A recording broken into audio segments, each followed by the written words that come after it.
Panginoon, sa inyong lahat mga kapatid, magandang umaga. Prayer Brigade number 171. Ako'y napunta dito sa charismatic na to na hindi ko sinasadya na ganito, malululong ako ng gusto rito sa gawain na to. Dati hindi ako marunong, nagbabasa ako ng Biblia, pero parang kwento lang ang pagbabasa ko, hindi ko iniinda, hindi ko dinidibdib. Ngayon, bawat pagbabasa ko, parang yung mga nababasa ko sa nararamdaman ko ang sakit. Kumbaga dinaramdam ko, ganun pala kahirap ang naranasan nila.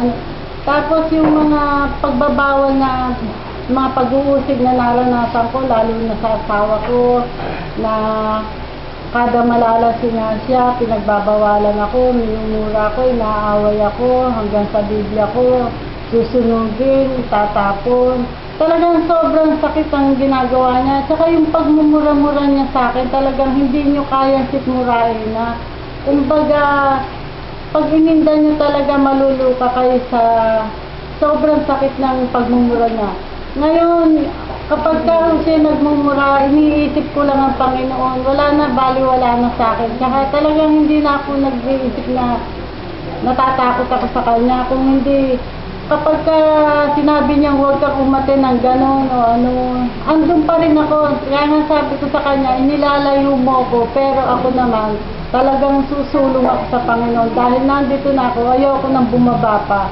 At ayokong pahila sa'yo dahil masama ang intensyon mo sa akin. Kaya ikaw ang dapat kong mahila sa Panginoon. Kaya huwag mo na akong hilahin sa pababa. At saka, ngayon sa pagbabasa ko ng Biblia, marami kong natutunan. At sa umaga, bago ko lumabas ng bahay, talagang hindi ako makalabas ng bahay nang hindi ko binabasa muna yung panalangin sa umaga. Maraming binabasa ko sa Biblia na nakabisado ko na iba. At sa pagtulog din, meron din akong binabasa dyan, nakabisado ko na rin na. Kapag hindi ako nakapagbasa ng panalangin sa gabi na yan, talagang nananaginip ako ng masama. Kung baga sinasabi niyang nakalimot ako sa kanya, ganyan. Kaya ngayon, sa pagsisimba rin, ngayon nalalaman ko na nung araw sabi ko, bakit ba, ano kaya itong mga binabanggit-banggit ng pari na to, saan to nanggagaling? Ngayon nalalaman ko na, tsaka ngayon basta nagsimba ko, para akong hinahabol ng na gusto ko malaman yung mga sinasabi ng pari, maabutan.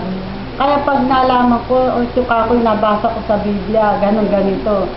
Kaya, kumbaga talagang napakasarap damahin ng nababasa natin sa Biblia at talagang napakalaki ng pagbabago sa sarili ko na nararamdaman ko na dati makasalibutan ako na kapag nagagalit ako sa mga anak ko, talagang murang-murang inaabot sa akin. Lalo na sa asawa ko, kung makaisang mura siya, talaga ako sunod-sunod na mura at ibinabalik ko ang mura sa kanya. Dahil talagang ayoko ngang mamumura. At kapag naman ako sa bahay namin, talagang maraming trabaho, iniinda ko yun. Pero ngayon, kahit anong dami ng trabaho ko, kapag lalo na kung dadating pupunta kami sa pagbababa ng Mama Mary, inahabol ko oras ko niyan para lang matapos ko yung trabaho ko, para makarating ako dun sa oras na pagpupunta ko sa Mama Mary. At kapag nandoon na ako, talagang wala na ako iniintindi kundi yung Mama Mary. At ito pa yung pagka sa Ebanghelyo, nakapag-recite ako o nalalaman ko, talaga naman, para bang napakasarap sa loob ko. Dahil, kumbaga, hindi ko akalain na maisisiwalat ko yung mga ganyang bagay na tungkol sa mga Ebanghelyo na yan. Na dati wala akong kaalam-alam. Ngayon, pag hindi ako natatawag, talagang napakasama ng loob ko. Parang hindi ako kontento at saka sa pag-prayer namin.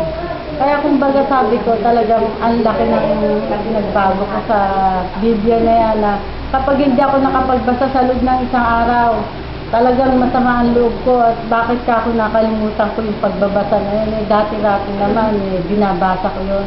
at na ngayon sa pakikinig naman ng radyo. Kumbaga, talagang addict na ako dito sa Panginoon. Kaya, Panginoon, huwag niyo na po akong alisin dito. Talagang kayo na po ang aking sinasamba at wala nang iba pa. Kaya, nawa po sana, Panginoon, pati po ang aking pamilya ay tangayin niyo na rin sa harapan niyo para wala nang sakit wala na akong iniinda, wala na akong iniisip na ang pamilya ko ay kawawa dahil ganito, pati po ang aking mga kapatid na kumbaga nasa sanlibutan pa rin, na gumagawa pa rin ng hindi tama, mga nagsusugal.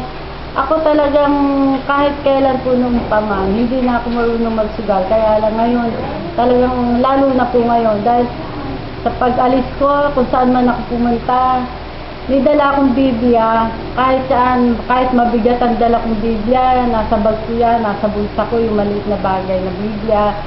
Basta kung saan ako pumunta, hawak-hawak ko Biblia. Kasi pakiramdam ko, hindi ako maaano kahit saan ako pumunta. Dahil ang Biblia, hawak-hawak ko at nagdadasal muna ako bago umalis, bago pagdating ko sa pupuntahan ko talagang hinahawakan ko yan.